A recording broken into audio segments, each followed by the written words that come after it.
Great. So welcome back to our channel today. We have some wonderful news today. We're going to be talking about lots of interesting subjects, including Turkey and all the exciting news that's recently come out about the number of surgical procedures that have happened here.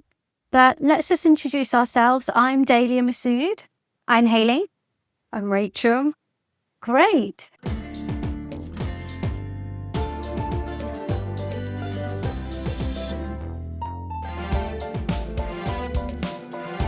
So, our first amazing news is that, as you know, you've been following us and you've been a very, very loyal group of people, which is really good. And because of the success that we've had and the fact that our clinic is growing, we have a new member in our team, and I'm going to introduce her to you. Her name is Sam Harris, and this is Sam. So, hi, everyone. Hi. Yeah. So tell us about yourself, just a little bit, who you are.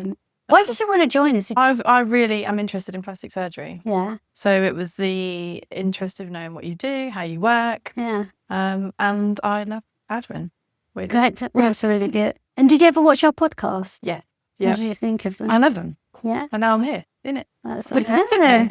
That's really good. And how do you think Sam settled then? Great. I like Sam. She's one of us, isn't it? Yes. Like people were in Spain. It's amazing. Yeah. So today I just want to start the discussion about how things have changed in the UK about the plastic surgical procedures that have taken place. Now, the recent BAAPS data has shown in the UK, in total, that in 2025, there are about 28,000 surgical procedures that took place. So that's in the whole of UK. That includes breast augmentation, which was the highest number. Then we had breast reduction, removal of implants, and then the other cases such as facelifts. So 27,000 or 28,000, what do you think about that figure? Do you think that was a... Yeah, that's What low. do you think? Yeah. I think it's low, considering it's the whole of the UK, isn't it? I think it seems low. Yeah. I think it's, if we look on the GMC register, we know that there are about 1,000, give or take, plastic surgeons that are proper plastic surgeons. So if we divide that, if we assume that they all do plastic surgery, we're probably going to, I think quite a few of them probably don't do private work, but let's assume they do. Let's assume they do. That's about 27, 28 cases a year per surgeon. It doesn't seem a lot. No, that's really low. I don't think it's a lot at all. But that's assuming that all the people on the register that are plastic surgeons that are doing plastic surgery. And that's also assuming that is the only amount of plastic surgery that takes place, because there are lots of people that aren't BAAPS registered, because this is a BAAPS thing. Okay. I'm BAPRAS, so my fingers won't be on there. There are lots of people that aren't registered. So the number is probably a little bit higher, but I don't think it will be significantly higher. Okay.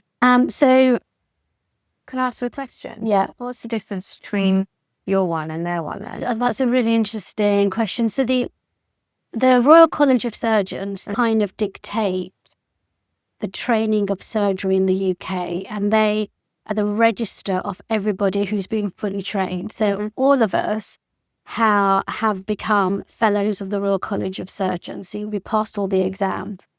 But on top of that, we sub-specialise in a particular area, like plastic surgery, orthopedic surgery, and then you become part of that subspecialty or specialist. So I have subspecialised in plastic surgery. Somebody else might have specialised in orthopedic surgery. There's about 10.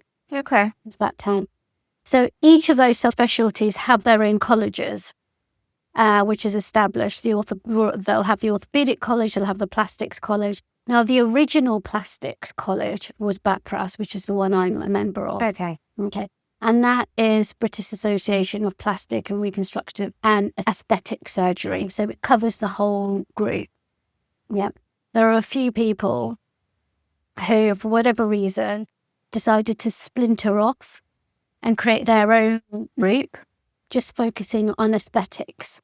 and they became BAAPS. So BAAPS is a Okay. splinter group of BAPRAS. So BAAPS focuses solely on safety standards of aesthetics only, whereas BAPRAS kind of covers the whole thing. Okay.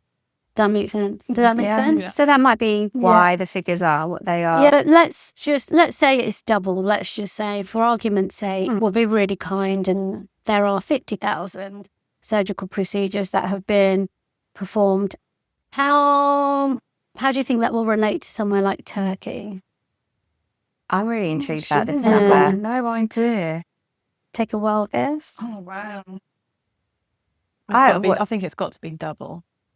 Gosh, no, I wouldn't know. Don't Are you they? talking about their population or people that are going People from that- here to Any there? people that Oh, have all had, of it. yeah. Gosh, maybe 4 times. Because it's then. not just the UK that goes over there. There's Oh, people from America that goes over there as well. Right. There's people that go over to there because it's cheaper to get their hair done, extensions, than it is in the US.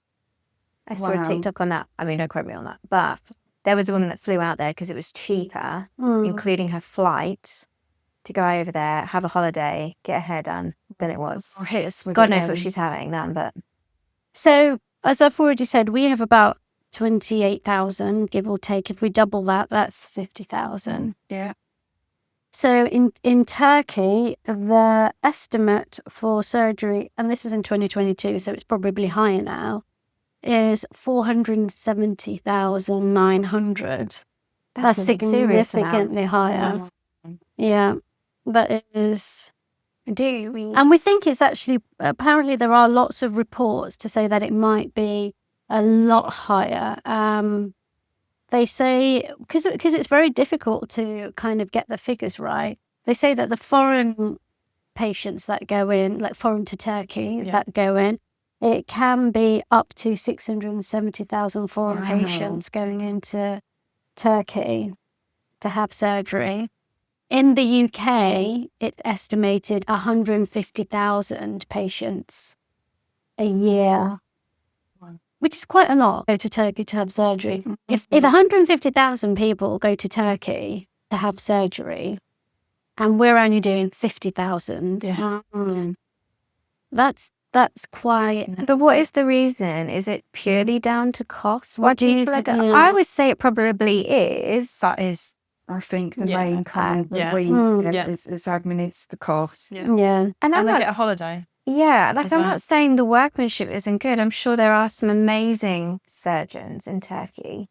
But for me, I would just be really scared if something went wrong. Yeah. And it's the aftercare. Yeah. You've got, you can't just pop in for a quick, check-up or No. consultation. And we are getting the out for all of that as well, aren't we, with the follow-ups? Yeah. Would you go? No. Not if it was cheap. No, I'd be too scared if something went wrong. I'm with Wanna be you. there. I'm not saying I wouldn't go. I probably would go if the prices were significantly different. However, I would make sure that I was there for like a month. I wouldn't, but it's because I know all the pitfalls now. But Yeah. if I wasn't in this environment and hearing what you say to patients and knowing what we know, would I be tempted then? That might be Yeah. different, Yeah. but we know, don't we, that that the follow-up is going to be extremely difficult. Yeah. People just don't think of An it. infection, no one thinks they're going to be the one that gets No. the infection. And to be fair, I mean, we get clients coming back on the weekly sometimes. Yeah. And it can happen, where you do need to come back. And that's the thing, people are oblivious to what their needs are going to be. I think they just focus on the actual And surgery. they're flying after surgery as well. You're Yeah. not supposed to fly, are you? No. So I would I think on the cusp, they're on that 4-hour, which is Oh, where okay. it's 4 hours and over, isn't Yeah. it? Just on that. But if you're saying people are going from the States to Turkey, that's more than Yeah, they yeah, are it's running the way- risk yeah. of the So I've got some more clotting. figures. So it's a lot, but another figure, new statements, 523, that's almost 500,000 UK residents travel abroad for surgery in 2024, and Turkey is one of the biggest destinations. But the issue is we know that they're doing huge amounts and they're going to be experienced. And follow-up is a real issue. The complication rate, even if it's 1%, if you're doing a huge number, it's still going to be a huge Do number. we know what the complication rates are? So we don't know what the complication rates are, but we know how much it costs to treat them in the UK. I was going to say, what's the impact on the NHS? Exactly. So if someone has a complication rate from abroad, it costs the NHS £19,000, give or take, per person. Wow. To have that treated. So the more surgery we have, let's say it's even if it's like a 3% complication rate and 100,000 people went, that's a good, That is coming out of NHS funds. Yeah, that's coming out of NHS funds. But you could also argue those people are paying their taxes. So the £19,000 is a lot, is a huge thing. So you wouldn't go to Turkey. Why do you think people? So you said it's only cost. because I know. I'd say it would be was cost. oblivious, so maybe. I mean, the whole thing, as an example, Kris Jenner's face. You would travel, obviously not so much now because it has dropped a little bit, but a lot of people now will travel anywhere just for that surgeon. So if there is a surgeon out there that is A-list celebrities and he is based in Turkey, then I would want the best because he's the best. But if you don't know, I don't know. It's a bit of a rabbit hole, isn't it? It is. I mean, What you do you said. think the determining factor is? I think cost is a massive, massive thing. And if you look at a breast augmentation cost, for example, in the UK, it can range between £7,000 to £12,000, just on average. Yeah. Average. And if they are in London, in one of the glossier hospitals, some people are charging £20,000-30,000 for a breast augmentation. Really? Yeah.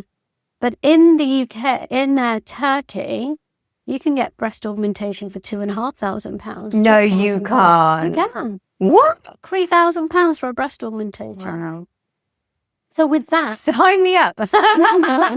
exactly. So with that kind of cost difference, Yeah, you would go to Turkey all day. you'd go to Turkey. You would. Yeah. Would you? You would, because you're getting holiday as well. And I would. I don't want my boobs done, but if I did, I would probably look into it. Because equally, you can do like a package, can't you? Where they pick you up in a nice car. They show you in the brochure. You have like a really nice hotel. You're there and How does it make surgeons feel? I think we've had a She's booked a discussion. ticket. She's going to go. Yeah. I'm going to go and operate there. And I think it's really difficult because we are stuck between a rock and a hard place. And lots of people are moving from the UK just because there has been such a drain in this kind of thing, and it's really difficult when you're competing with that kind of thing. But the problem with the UK is that it's so expensive to get anything done, because our training is so much longer. It takes 20 years to be a plastic surgeon. And we have to jump through lots of hoops. We have to go through fellowships, and that all adds to the cost of each person's surgery. Our insurance fees are very high, and I'm not sure what the insurance cost is in Turkey, but it's not going to be £30,000-40,000, and that's that's doctors' pay. Probably, just from my group of colleagues and friends, it's probably about 15 to 30, 40, 50,000 for your insurance alone. So we have to pay for that insurance. On top of that, we've got VAT. So cosmetic procedures have VAT added on there. What, and you're saying they don't? Well, even if they did, the still VAT is lower. going to be lower. So we've got so many overheads and regulations financially that it will be impossible. But I think the key thing is our training is so much longer. It's longer to get to where we need to get to. You do pay for what you get here, is how I feel. Yeah. However, Yeah. £3,000 for a boob job. I mean, if it's a simple little boob job, then would totally understand why people go. I can understand why that. I mean, I can And understand. you would take that risk because you'll come back and you'll be like, oh, I'm back in the NHS. It's fine. And that's why people go. That's Yeah. that's the real crux of the matter. Even with tummy tucks and things, we see a lot of complications Yeah. when we treat it. I think I'd go for a simple thing. I wouldn't go there for a new face. I wouldn't go there to have a tummy tuck.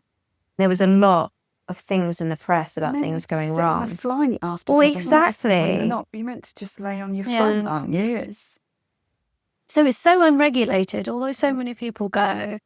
We don't know. People get seduced by the cost, but we don't I wouldn't know- go. We don't know what the after effect is. So with us, for example, But we have standards here, isn't it? I think Yeah. the hygiene standards here are different. And I would worry, actually, that I would go and end up getting some horrible infection. And I think the hygiene standards will be good in good hospitals.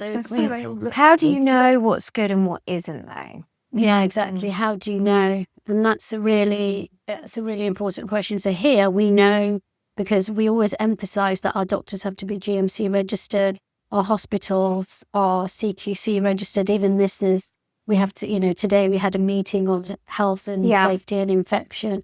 So we know that here, but we don't know No. it might be clean.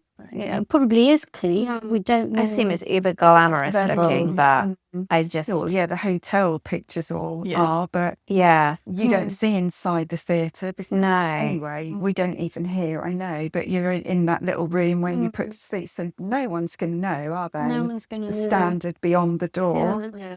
Yeah. And also, let's say we have a tummy tuck.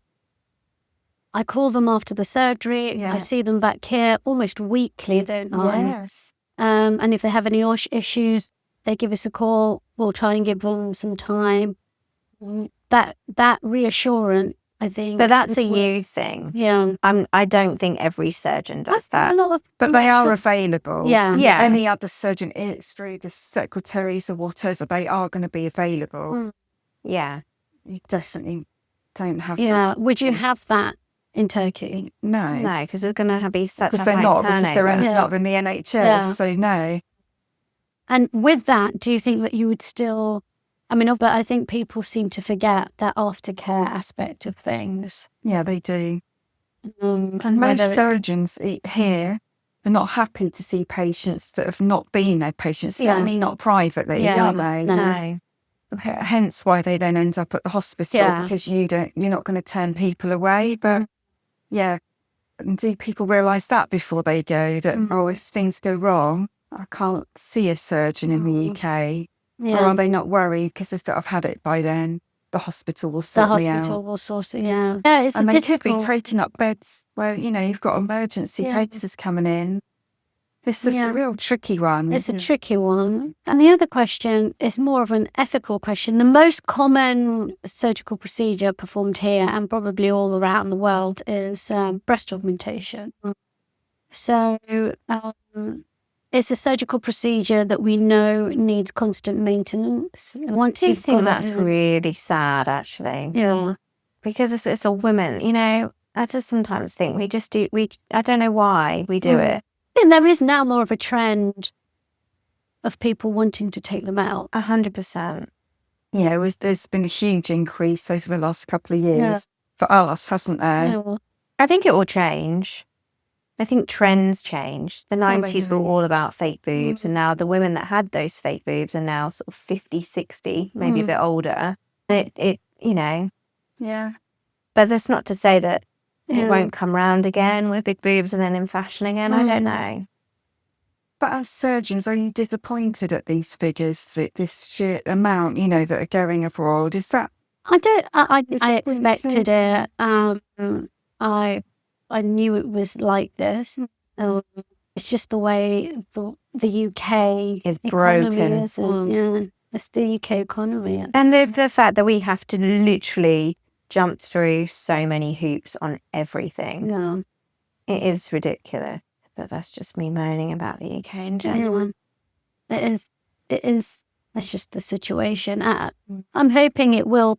I think one thing I'm noticing now is that before, we as surgeons used to be part of an institute, whether it be Nuffield or Ramsay or Spire. It's one of the big institutes.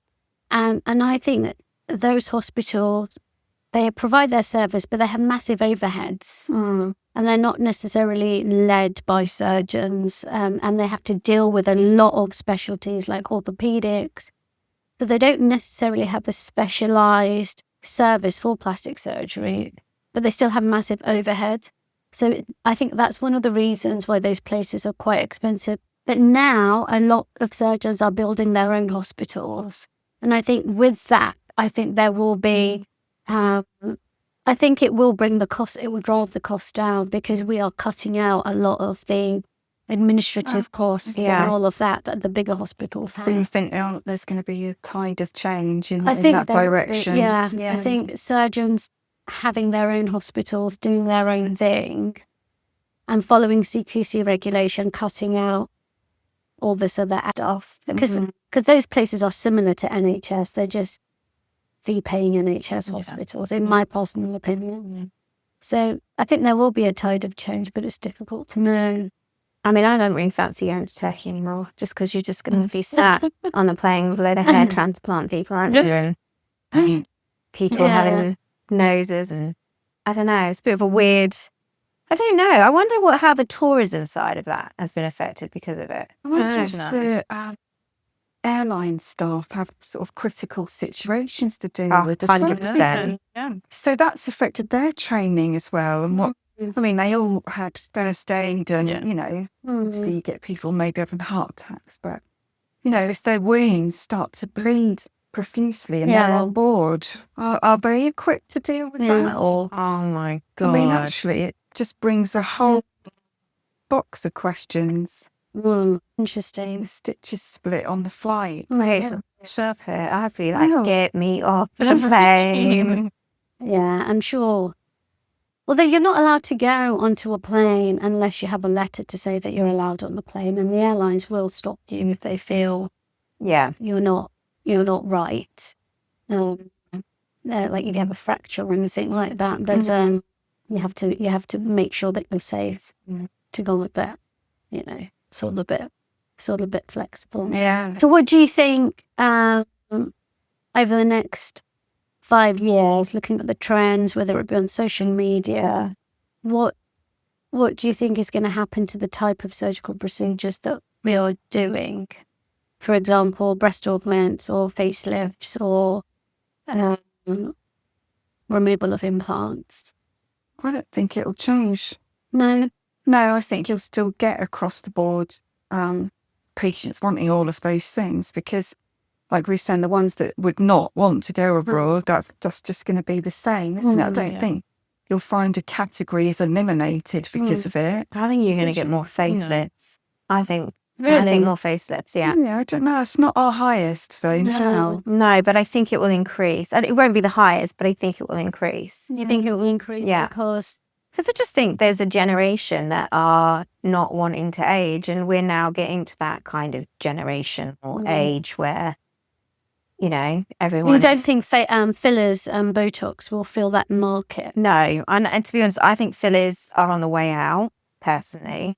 I think Botox will obviously stay. But I don't think as many people will have fillers, purely because I think we're definitely noticing that you end up getting a lot of these pillow faces. I think the lips where it's going above, it is more noticeable now, isn't it? People are trying to go a bit more natural. There'll still be some, but I'm not a filler fan. No, personally. Would you have fillers? No. Not for Not at all. Someone must want to have fillers. No. I don't like them, but is that because of the effects or the way it looks, or both? I would use it as a last resort. I wouldn't say even though I'm gonna, I don't want to have fillers, but if later on in life I felt like older, I potentially would have a little bit of filler, maybe in my lips to fill them out a bit when they go where it ends up. raising. Migrates. Well, that is the thing, but when you're older, will you care? Well, you just look worse, I think. Yeah. No. I think it's going out of fashion because people can see those that had it done in their 40s, 50s, and actually just how atrocious it looks as they get. Say it how you, Yeah. Rachel. It's like- Atrocious. and the skin texture is just everything. Yeah. I just think if you start playing with your face too much when you are younger, and I see it now working here, it causes problems later on because I didn't realise when you have fillers, it does create a scarring. So when you want to then have a facelift, you're going to have problems. Yeah. It's not going to be as easy. So I'm holding out, hence why I'm not having that. So when people have fillers dissolved, where does it go? Nowhere. So when you when you have fillers, there's two aspects to it. Number one is the actual filler itself, and number two is the reaction to the filler. So it's your foreign body reaction to the filler. And that reaction to the filler can be swelling, it can be scarring, and that scarring can be permanent. So when you dissolve the fillers, you might dissolve the actual hyaluronic acid with the hyalase, but if it's, you won't be dissolving the scarring. So they will always feel this, you'll always get this hardness.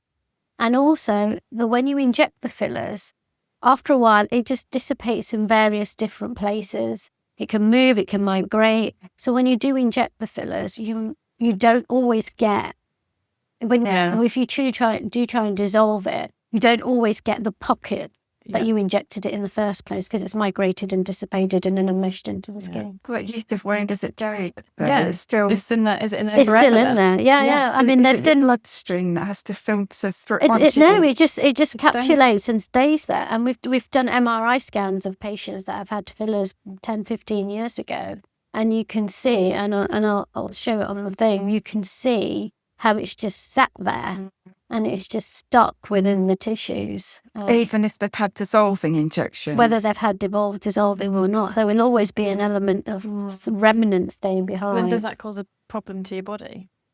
We don't know fully, but we know that there is evidence to show, and this is preliminary evidence, and I don't know how far the preliminary will go forward because the filler market is a big billion-dollar company, is that it blocks the blood flow and the lymph nodes to your face.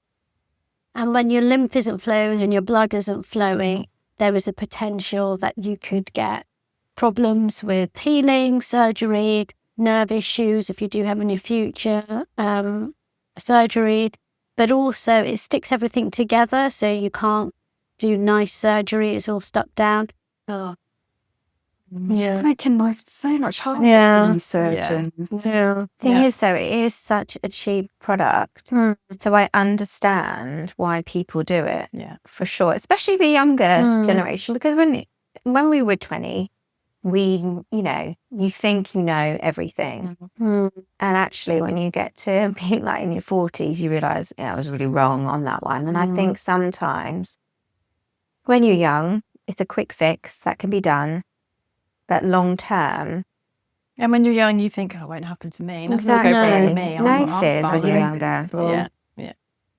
So the evidence is, and this is policyb.co.uk, over 1 million injectable treatments with Botox and fillers combined are performed. Fillers alone account for a significant proportion of that. So over 1 million, which is quite high considering our population. And That's just in the UK. yeah. That's a lot. In the UK market, 892,000 aesthetic procedures annually, with dermal fillers representing a significant number of that. So they're all saying the same. But to be fair, though, I mean, a lot of my friends and me, we all have Botox. And So yeah, one in know. 5 adults between 18 and 25 yeah, have had Botox or fillers. It's so young. Yeah, 1 in 5. but can you see a wrinkle on my face? But it's really difficult to find out the actual figures because it's so unregulated. I think the thing is, though, it's now because if somebody said if you had a procedure, we have that here, don't we? They don't count Botox or fillers as a procedure. To me, that is just general women upkeep. That's just a monthly outgoing, isn't it? You know, brows, lashes, tan, wax, nail, Botox and fillers, hair. I mean, it's expensive to be a woman, isn't it? But that is a, you know, it's not including clothing, makeup, coffee. Yeah. What do men do? Nothing. Well, now we've got Looksmaxxing with men. What's that? Or is it male? They're Looksmaxxing. It's men are now going into this when you're kind of optimizing the way you look as a man, and you're going to the gym to make your face look in a particular way. Really? Yeah. There's lots of men are into it now, or the young boys are. You must have seen it on Instagram and things. I don't really look at And the boys. Has your boys not started Looksmaxxing? You've got boys, you should know. Looksmaxxing? No, Looksmaxxing. What is that? Okay, Looksmaxxing. It's the latest trend. It's kind of... Where they all look... Are they all having fillers and Botox or something? It's this internet slang for maximising physical attractiveness. And boys are going into it. So like protein shakes? Yeah, all of that. Okay. They're focused on looking good as a boy, which was okay. unusual. Yeah, no, I get that. Yeah. Because, everyone's at the gym now, aren't they? Yeah, and that's talking about Looksmaxxing. We've noticed some changes within ourselves. We looked at all our podcast videos, and we have changed over, even within, we only started a few months ago, maybe 1 year. Yeah. It's been about a year. Yeah. And in that year, I think looking at our podcast, we've all changed significantly. And I think Miss Squires or Rachel has had a significant change in the way you look great. You looked great before. I don't want to say you didn't. You looked great before. But there has been so many positive changes. And that I didn't set out a plan, or it wasn't an intentional thing even. But things have changed over the year. So what are you happy to tell us? Or what kind of things have you done? Tell us your surgeon. Tell us your regime and how much of an impact it's had. It's quite a lot. So I made up my mind, so that was last December, that I was going to stop colouring my hair. So that was the first thing. So the last colour that I put on was December, not just gone the one before. And then during the summer, we both were doing weight loss, weren't we? In our separate ways. So that's been the next thing, I think. Oh, no, I had eye surgery, though. So that was the first thing, because that was 2 years ago. Yeah. So you had the upper blepharoplasty. Yeah. And how did that affect you? That was amazing. That, for me, it was quite a functional thing, because I could really feel the weight of the skin. It affected makeup. That made such a difference. That actually just made my eyes open. Pop. Yeah. So that was the first thing. Then the stopping of the colouring of the hair. Then I've lost a couple of stone, which has been since last August, and I've just had my makeup. So I think that's all of things. Oh, and my products as well. You have been using... That's been for a year. Yeah. That so made what a kind huge of, what difference. for your kind of like quality of skin and your... I've always been cohort? lucky with my skin, I will say. I've never had to do anything drastic. Yeah, your but forehead doesn't move. It's really annoying. And you've never had Botox. That's No. amazing. Nothing. I've not had any fillers That's or like Botox. a perfect forehead. So with Tropic, I introduced the hyaluronic in the morning. Then I'm using the retinol at night. The exosoame eye cream as well at night time, and the vitamin C one during the day, and then the moisturisers. So I do every day now, morning, evening routine. Bit of red light therapy with the mask. So that's made a difference. So these are all kind of non-drastic things, but I think the key with what you have been doing is consistency. Yeah. You've decided you're going to do something and you've stuck to it and you've had a massive improvement with all the changes. Yeah. Unintentionally, actually. They're just little decisions that I made along the way.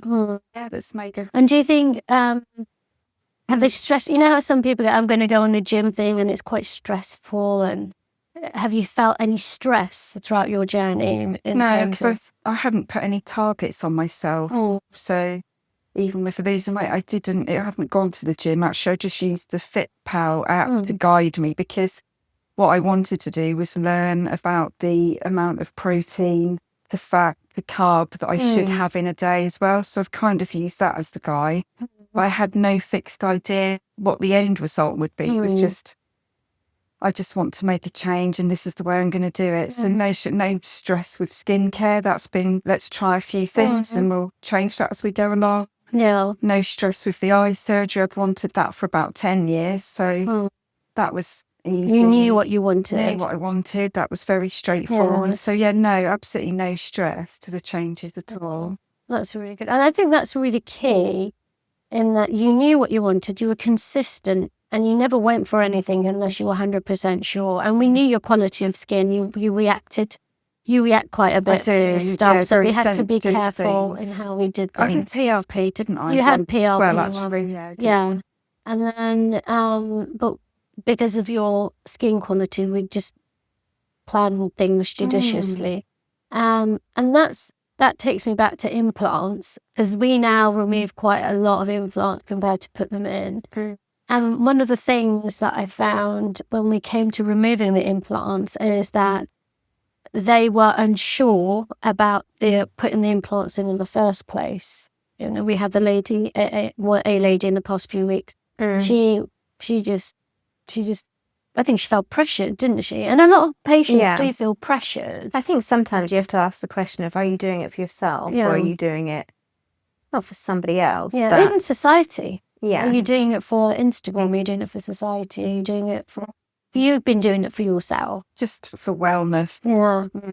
I do think as well, with some things, you try and fix a problem, but then do you then fixate on something else in your body? I think I would do that. Would you? Yeah, I think I would. Because you then, oh, that looks perfect. Well, what else is wrong? I think I'd then do that. Think, no, need more.